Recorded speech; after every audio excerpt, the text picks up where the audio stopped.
اما بعد فاعوذ باللہ من الشیطان الرجیم بسم اللہ الرحمن الرحیم انا نحن نزلنا الذکر وانا لہ لحافظون۔ سامعین محترم، قرآن مجید دا 14واں پارا سورہ الحجر وہ 9 نمبر آیت میں پڑھی۔ کسے معاملے جدوں بیان مختلف ہو جان کہ ایک آدمی کہے گل اس طرح، دوسرا کہے اس طرح، پھر موازنہ کرنا پیندا، تولنا پیندا بھی ہن کہڑی گل قبول کیتی جائے۔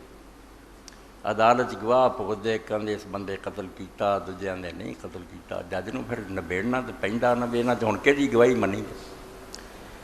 اسی طرح ہی قرآن پاک دا بیان ہے کہ قرآن پاک نوں اساں اتاریا اور یہ حفاظت دے اسی ذمہ دار ہے۔ اللہ پاک خود ذمہ لیا اور یہ بات ختم نبوت دا بالکل تقاضا سی۔ اللہ تعالیٰ ایسا نہ کرتا کہ نبوت بند کرنا ظلم ہوتا کہ نبی بھی بند کرتے تو کتاب بھی بچا کے نہیں رکھی، دنیا نوں اندھیرے چھڑنا سی۔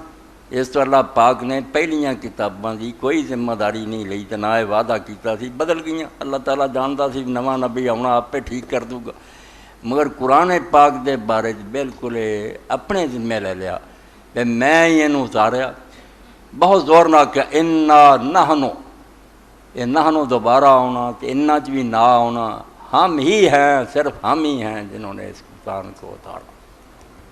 کسی دا دخل نہیں، نہ جبریل علیہ السلام دا، نہ رسول اللہ دی مرضی دا، اللہ پاک نے آپ اتارا۔ وَإِنَّا لَهُ لَحَافِظُونَ۔ پھر اگے خبر تے بھی لحافظون لام تاکید لی ہے کہ پکی گل ہے، دے شک شبہ کوئی نہیں کہ ہم ہی اس کی حفاظت کرنے والے۔